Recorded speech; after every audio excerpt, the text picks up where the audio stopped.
everyone. Welcome back to my channel. My name is Paola, and today I have a very special guest. Helena, would you like to introduce yourself and tell us a little bit about Season of Love? I'm Helena Greer, and this is my debut novel. So, Season of Love is a sort of Hallmark-inspired, queer, Jewish, fluffy rom-com about a Jewish bisexual artist. She's an Instagram famous crafter. She takes antiques and makes them into weird upcycled things. And she gets a call that her great aunt has died and she has to go sit Shiva. And when she gets to her great aunt's Christmas tree farm, she finds out that she's inherited a portion of it, in danger of going bankrupt. And so she has to kind of save this place that she hasn't been in 10 years because she had a big falling out with her family. But meanwhile, the tree farmer named Noel Northwood, and they have sort of instant chemistry, but it's really complicated and they don't really like each other. They have to decide what they're going to do and save the farm and fight their attraction. And if anybody likes Hallmark movies, they will absolutely love Season of Love. Speaking of the Hallmark inspiration, that is like a universe. They're its own little universe. So did you go through any of those like world building process? It's magic, right? Mm-hmm. I mean, the Hallmark cinematic universe, is the kind of place where a Christmas calendar will tell you what's going to happen next, or where you can write letters and put them into a magical mailbox and like your wishes will come true. I've watched a lot of Hallmark movies, which is how this started. I started watching them and I thought, why are none of them gay? So it was really important to me to maintain that sort of feeling of contemporary, but magic, right? And so I always think of Kerrigan's Christmas Land, which is the 100 acres of Christmas tree farm, which is it's magical already, right? It's a 100-acre wood is this sort of magical place. And then there's an inn, an old Victorian inn called the Christmas Land Inn. That's sort of this Christmas themed, kitschy, over the top 1960s, extravaganza. I wanted Kerrigan's to be that sort of soft focus place that you see in Hallmark movies, where there's no homophobia. There are a lot of people of color hanging out, living in the Adirondacks, which is not necessarily super true to life, but I didn't think my characters would have a happily ever after in an all-white town. Kind of building this little pocket universe where things are sad and things are hard and bad things happen, but also there's focus Hallmark world, but more inclusive. Yes, I love that because Hallmark makes things look so easy, which is great. But at the same time, sometimes I watch Hallmark movies and I'm like, didn't he leave you? Why are you not exploring this feeling? Why are you not talking to him about it? Or didn't your mom die yesterday? You should be processing this, or be at some sort of Is no one stage. Going to therapy in any of the films? So it's always interesting when it's explored in a book. That's something I personally really, really love. So your book, the tropes are unexpected inheritance and opposites attract, enemies to lovers, sort of enemies to lovers. Yeah, I think of it as instead of grumpy and sunshine, I think of it as flighty and stalwart. They're opposites and they don't really like each other when it starts, but it's not enemies. It's not enemies. It's more reluctance to love. So what are some of the tropes that you haven't written yet that you would love to write? Or what are some of the tropes you love to read, but you don't think you're the person to write it? So book 2 in the Kerrigan's universe is tropes, stuffed into tropes. It is Levi and Hannah's book for the people who've read Season of Love. It's called For Never and Always.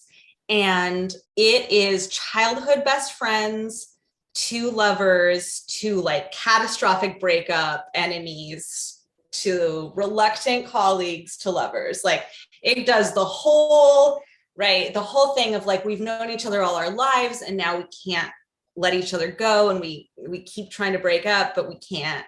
I just can't quit you. It's got so many tropes stuffed in that. So that sort of childhood best friends turned into lovers is an obsessive one for me. And then second chance, marriage in trouble, anything where a couple has like a long-term intense commitment to each other and then they've broken up for some reason. I love those books, and I love kind of seeing how anyone could come back from that, because there's so much pain that's inflicted in that breakup, right? My dream is to write the third Kerrigan's book would be Tara's, which is Miriam's fiance at the beginning. She's like the icy blonde fiance who's wrong for the main character who always gets broken up with at the beginning of a Hallmark movie.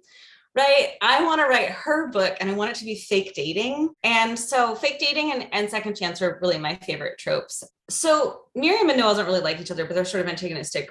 But real enemies to lovers, I don't know if I would be good at that, because my heart always hurt, like making them mean enough to each other for it to be like a real enemies to lovers. Like Levi and Hannah yell at each other all the time.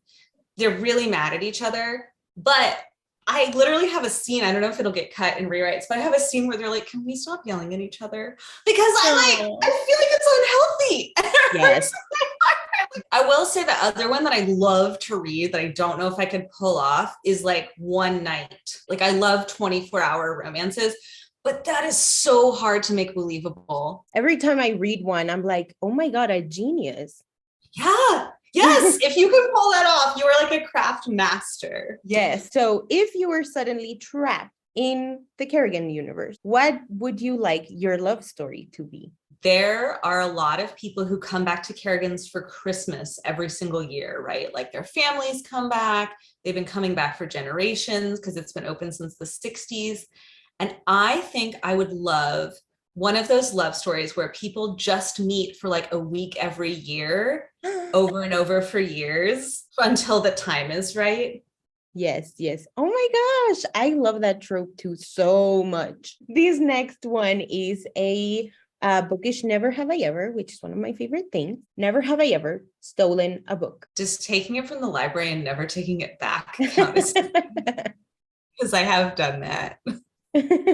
Never have I ever broken a book spine unintentionally. I definitely have. I read all the Game of Thrones books. Oh yeah. I guess you already answered this, but I'm still gonna ask it. Never have I ever written fanfic for a popular fandom. So the only fanfic I've ever written and published on the internet was for My So-Called Life.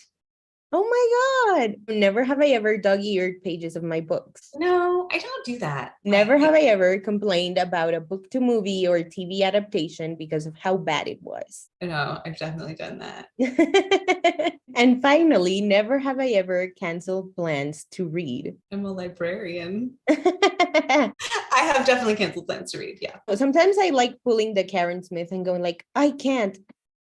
I'm sick. And then I'm just like opening my book and it's like, this is better than any club I could ever go. Like, no, I mean, I've been to like 3 clubs and the only one that I like is the drag bar. That's it. Sure. I mean, yeah. They're very overrated. Clubs, not drag bars. Clubs are very overrated. Do you have anything else that you want to plug? Anything else you want to share with the watchers, with the readers? Buy Season of Love, and you should also buy the other 4 Holidays books that are coming out in 2022. There's 5 of us. There's me, Jake Maya Arlo's How to Excavate a Heart, Courtney K's In the Event of Love, which is already out, Allison Cochran's Kiss Her Once for Me, and Timothy Janofsky's You're a Mean One, Matthew Prince. Nice. We'll be adding links down below for Season of Love and links as well for your recommendations. So thank you everyone else for watching. Thank you, Helena, for joining me. I loved chatting with you. And I wish nothing but the best for Season of Love. So everybody should buy it. Once again, thank you for watching, and we will see you in the next one. Bye.